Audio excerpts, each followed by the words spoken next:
Hey everyone, today we're going to get to know one of the most important and honestly most mysterious figures in all of history, Saint Joseph. He's at the center of the whole Christmas story. But what do we really know about the man God himself trusted to raise his son? And right away, we hit this massive paradox. The Gospels, our primary source, don't record a single word he ever said, not one. So how in the world do we get to know this guy? Well, that's our journey today.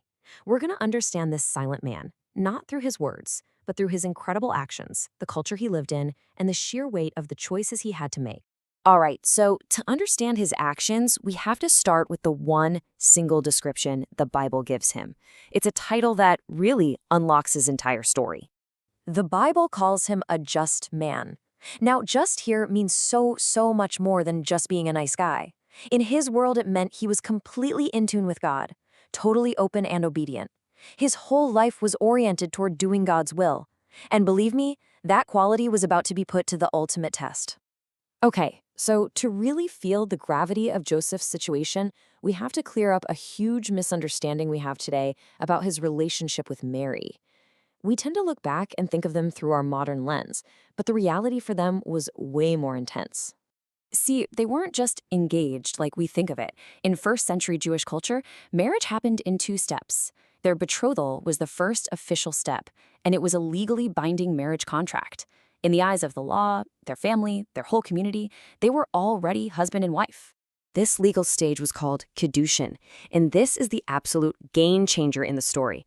It means that when Joseph found out Mary was pregnant, he wasn't thinking about just calling off a wedding. No. He was facing the soul-crushing reality of having to divorce the woman who was already his legal wife. And the stakes? They were terrifyingly high. Legally, this looked like adultery, and the penalty for that under Mosaic law could be public stoning, death. And as the husband, Joseph might have been expected to be the one to cast the first stone. Can you even imagine? And look, this isn't some newfangled interpretation. Even the early church fathers, like St. Ambrose here in the 4th century, totally understood this.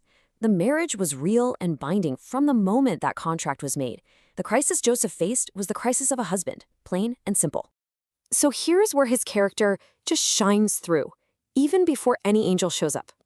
As a just man, he had to uphold the law, but his heart, his compassion for Mary, made him choose the most merciful path he could think of, a quiet, private divorce to spare her from a horrific public shame. So you've got Joseph caught in this impossible spot between the law and his own mercy. And that's when God steps in.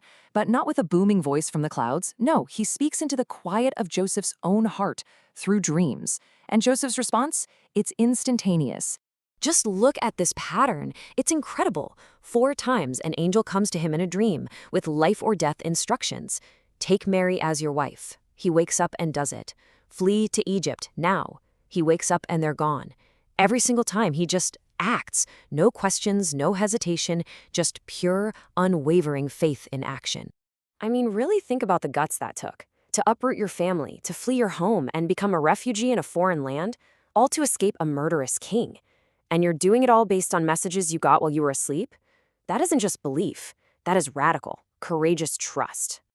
So, after all that danger and upheaval, Joseph settles the family back in Nazareth, and his role continues in what we call the hidden life. And that starts with his job, which, you guessed it, we've probably got a little bit wrong. We all have that image in our heads, right? Joseph, the humble carpenter, quietly working with wood in a little dusty shop. But is that the whole story? Well, the original Greek word the Gospels used to describe him is tekton. And a tekton wasn't just a guy who made chairs. A tekton was a skilled craftsman, an artisan, a builder. He was someone who could work with the primary building materials of the area, which in Galilee meant a whole lot of stone.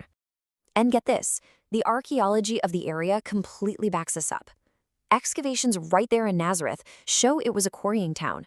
Houses were often carved right into the limestone cliffs. So Joseph wasn't just working with wood. He was very likely a skilled stonemason. He was a builder, constructing the very homes and structures of his community. This wasn't some humble trade. He was an essential part of the local economy.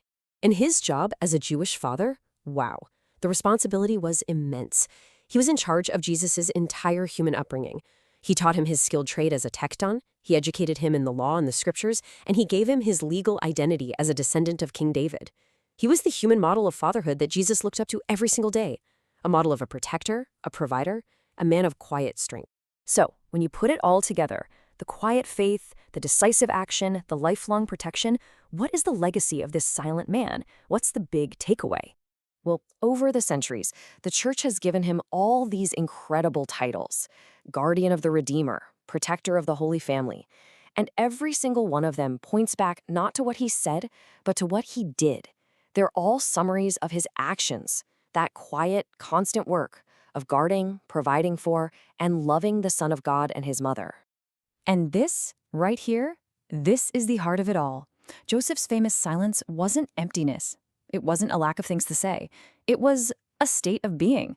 It was the interior quiet that he built in his soul that made it possible for him to actually hear God's voice when it came, and then act on it without a moment's doubt.